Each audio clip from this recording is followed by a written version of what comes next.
So hey guys, তো ভাইয়ের আশীর্বাদের প্রস্তুতি হয়ে গেল, এখন বসে পড়ছে নেওয়ার জন্য। আর এই হচ্ছে আমার অবস্থা, বালতি হাতে নিয়ে।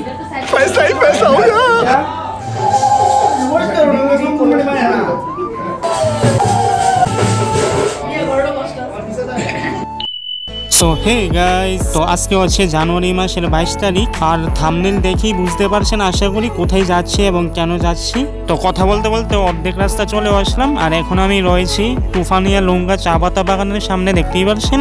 সকালের ঘন কুয়াশার সৌন্দর্য দেখে আটকে পড়লাম এখানে। তো যাই হোক, চারিপাশের সৌন্দর্য উপভোগ করতে করতে চলে আসলাম ফাইনালি মামার বাড়িতে। তো এসে ড্রেস খুলে ফ্রেশ হয়ে গেলাম। আর এখন যাব আমি বাজারে। তো বাইরের সঙ্গে গাড়িতে করে বেরিয়ে পড়লাম অনুষ্ঠানের জন্য কিছু বাজার আনার জন্য। আর এই হচ্ছে আমি চলে আসলাম এখন মিষ্টির দোকানের সামনে। আর এটাই হচ্ছে শীতের সকালে কালীবাজারের দৃশ্যটা। দেখতে তো সবগুলি মিষ্টি খুবই সুস্বাদু লাগছিল, যদিও আবার মিষ্টি খেতে আমার এত ভালো লাগে না। তো যা যা নেওয়ার গাড়িতে করে নিয়ে এখন চলে যাচ্ছি।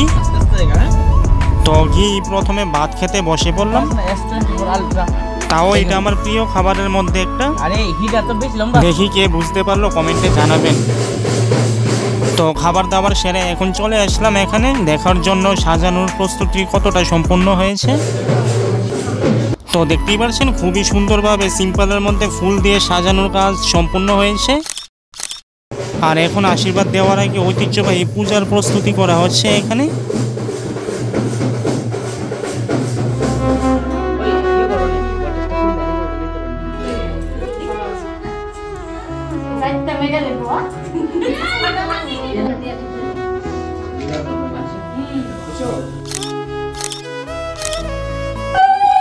তো ফাইনালি আশীর্বাদের পবিত্র ঘট বসানো হচ্ছে।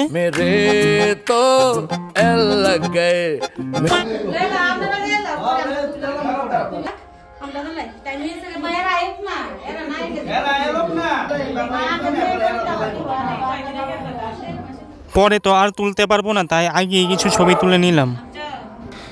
তো মেয়ে বাড়ির পক্ষ তারা আসার আগেই আমরা পরিবারের সবাই একের পর এক গ্রুপ ছবি তুলে নিচ্ছে। আর এইদিকে বলতে বলতে চলেও আসলো মেয়ে বাড়ির তারা।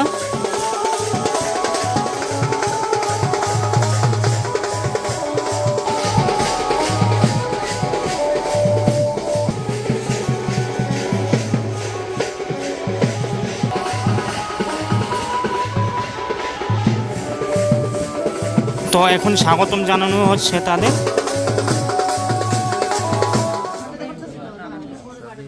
তো ভাই বসে পড়লো আশীর্বাদ নেওয়ার জন্য।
বাইরে তো উতাল ফাতাল নাচ চলতেছে।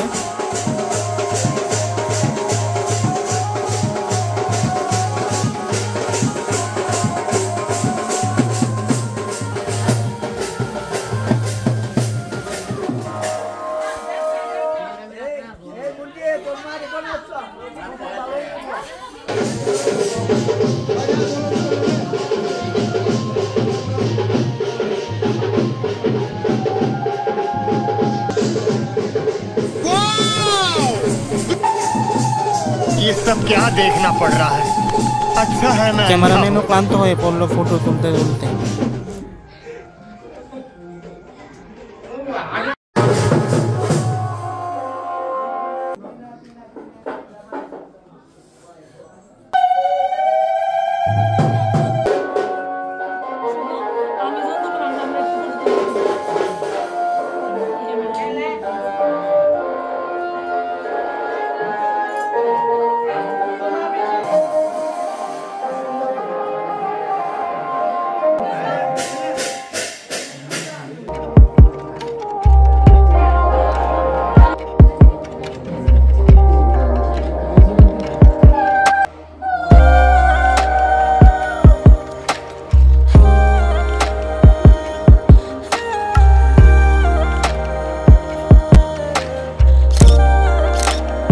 তো আশীর্বাদ দেওয়া প্রায় শেষের পথে চলে আসলো।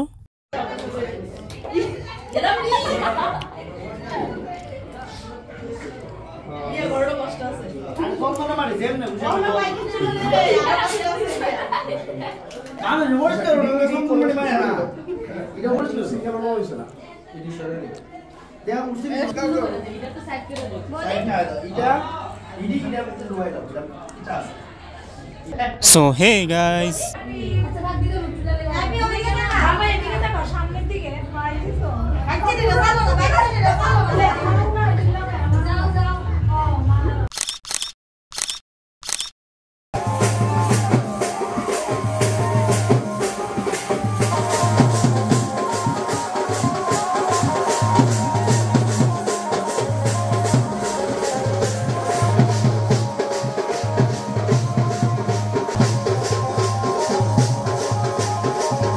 তো এখন আমি চলে আসলাম খাবারের টেবিলে। ডাল ভাত দিয়ে শুরু করলাম আর খিরতুয়া দিয়ে শেষ করলাম। সবগুলি খাবারই খুবই সুস্বাদু হয়েছিল।